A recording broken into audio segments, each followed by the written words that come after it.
Daniel Menéndez es coordinador nacional de Barrios de Pie. Menéndez, ¿qué tal? Buen día, Luis Gasulla lo saluda. ¿Cómo estás? ¿Cómo estás, Luis? Un gusto, buen día. Bueno, ¿cómo van a seguir los reclamos y qué es lo que efectivamente le están reclamando a Sandra Petovelo? Ha sido una decisión que se ha discutido mucho en distintos espacios comunitarios vinculados con comedores y con espacios que asisten alimentariamente a vecinos, vecinas de los barrios populares.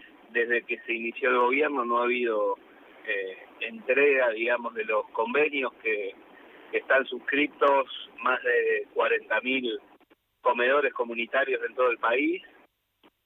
Lo vemos obviamente con preocupación, porque de la mano de la discontinuidad de la asistencia hay un incremento producto del contexto social que se ha agravado producto de la devaluación, de las dificultades que vemos cotidianamente por el aumento del precio de los alimentos. Hay una presión muy grande cotidiana de en los comedores comunitarios. Se ha trasladado la preocupación al presidente, a la ministra, reiteradas veces, respecto de que no era un lugar para ajustar, no era un lugar donde se debiera discontinuar la asistencia, porque obviamente es una olla a presión, donde la angustia y las dificultades se exacerban. Obviamente no es lo mismo que ajustar en otras áreas, hay que tener muchísimo cuidado. Y en ese marco entendíamos que, más allá de la legitimidad que tiene el gobierno de cambiar las distintas formas en que se desarrolla la política social, está claro que no era una buena idea realizar esas modificaciones cortando la asistencia alimentaria. Me parece que eso es evidente, es Pero obvio. Daniel, ¿cuándo se corta la asistencia alimentaria? Porque sabés que hablando con referentes que están en el conurbano, ayer de hecho hablamos con una de ellas, nos decía que desde noviembre, octubre se había cortado y estaba un faltante de alimentos en los comedores. O sea que de la época de la campaña, después de la elección de octubre, empezó a haber un faltante de alimentos. Efectivamente, así es, y obviamente la política alimentaria del gobierno anterior ha tenido muchos déficits públicos, las dificultades que ha habido para comprar alimentos por parte del Ministerio de Desarrollo Social. No ha habido una resolución de una política alimentaria que atienda y que, así como en algunas áreas ha habido modificaciones sustanciales, hoy en día la política alimentaria no ha sido un elemento que se ha podido resolver. Hay políticas superpuestas como la asignación universal por hijo, la tarjeta alimentar. Hay dificultades y hay todo tipo de asistencia cruzada entre municipios, organizaciones sociales e iglesias. Eso es así. Lo que nunca se ha vivido es un corte en la entrega de alimentos a granel, en seco, y tampoco una discontinuidad de los convenios que tienen que ver con, a través de créditos internacionales, la asistencia a comedores a través de los convenios que hoy está nuevamente la ministra poniendo en funciones con distintos espacios, pero a un ritmo muy lento, en una porción que no llega al 5% del conjunto de los comedores. Y la verdad que todo esto implica que vamos a llegar a marzo, abril, y se va a haber un ahorro de 1/3 del presupuesto, producto de que recién en abril y efectivamente hay buena voluntad y se resuelve a pleno el problema.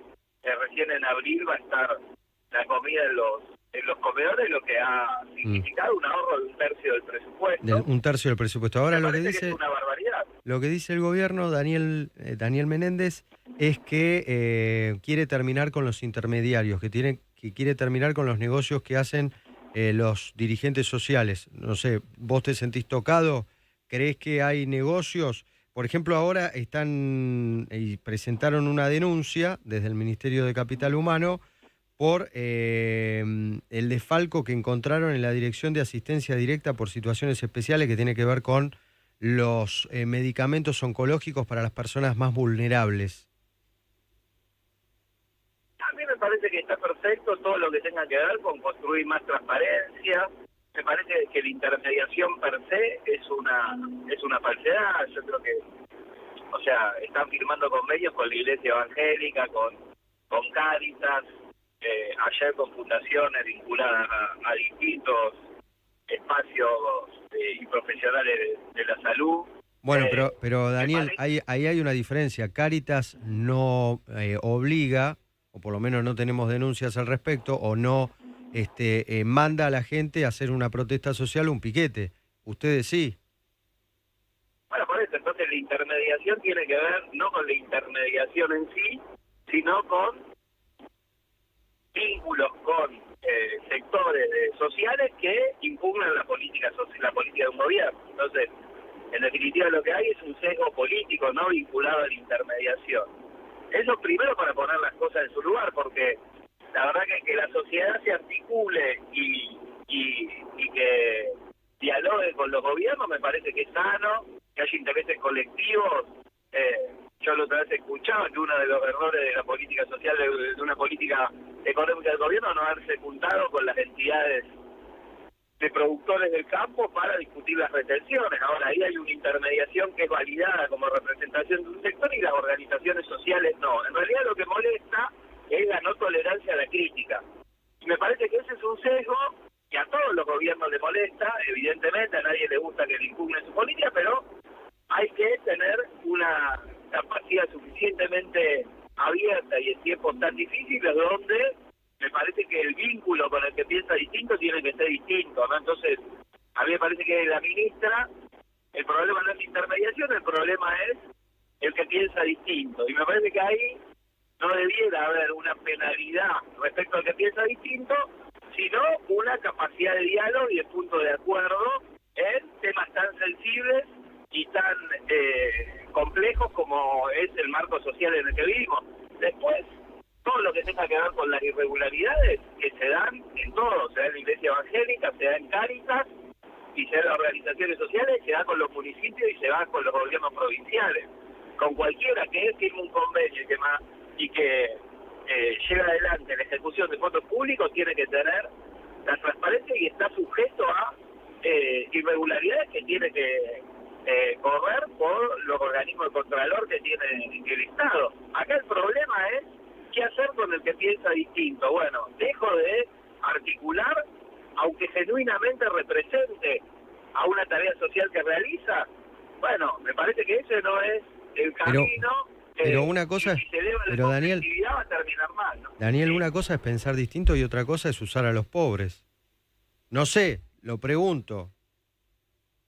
Bueno, lo que pasa es que son definiciones que habrá que ver qué implica y qué se entiende. Obligarlos a ir a una marcha y quedarse con un diezmo o quedarse con un porcentaje de un plan social. Bueno, pero eso es un delito, no es usar a los pobres. Eso tiene que intervenir un juez y tiene que ir preso en compruebe que se lleva adelante una canallada como esa. Ahora, eso no son las organizaciones sociales, digamos, en términos de generalización. Me parece que eso no es bueno. Y aparte no es el problema ese, vinculado con el ministerio. El problema acá es que las organizaciones sociales cuestionan un ajuste que lleva adelante el gobierno y el gobierno le responde con una cantidad de injurias y difamaciones porque le molestan las críticas. Pero se vio con la discusión de la ley, evidentemente. Aquel que piensa distinto para este gobierno está en la vereda de frente y se lo escracha, se lo llena de insultos, y la verdad que ese camino, con los problemas que tiene el país, le da un vuelo muy corto a este gobierno. Lo pone en una forma de procurar resolver los problemas que tiene enormes probabilidades de que termine mal, ¿no? Daniel, te hago la última. ¿Están pensando o sigue en pie en lo que en alguna ocasión creo que conversamos? ¿Van a ir a protestar a la casa de los funcionarios? ¿Seguís pensando eso? Esas son discusiones que se están dando dentro de todo la bronca, la angustia que hay. Nosotros no lo tenemos en agenda, lo que sí tenemos es llevar adelante una agenda solidaria. Durante el carnaval vamos a poner distintos puntos en todo el país para que haya donaciones de alimentos. Vamos a establecer que, bueno, ante el corte de la asistencia alimentaria por parte del gobierno, buscar la solidaridad para sostener en pie esos espacios, convocar a la sociedad a que se vincule con los comedores comunitarios, que acerque lo que pueda, que todo es bienvenido, y vamos hoy a apelar a la solidaridad, y obviamente estamos administrando, procesando, tratando de traer paños fríos a la enorme bronca que genera esta situación, porque la que pone la cara cuando la comida no alcanza y que hay que decirle a una persona que tiene que volverse sin un plato de comida, son muchísimas vecinas, vecinos que llevan adelante estos espacios, y que quienes llevamos adelante este reclamo y dialogamos con el gobierno, tenemos que, digamos, que esa bronca canalizarla de forma tal de que no escale una conflictividad, porque sabemos las dificultades que cuando se dispara ese conflicto y cuando la gente no tiene que comer, provoca en la sociedad. Pero obviamente hacemos responsable al gobierno. Acá si se lleva adelante una continuidad en esta decisión, bueno, sabe Dios que pueda pasar, ¿no? Daniel, Agustina Girón te saluda, ¿cómo estás? ¿Cómo andas, Agustina? Vos decías recién que decir que quitan los intermediarios es un castigo por pensar distinto. Entonces la pregunta es, concretamente, ¿por qué, en tu opinión, las intermediaciones sirven en vez de que reciba el beneficio directamente el beneficiario, valga la redundancia?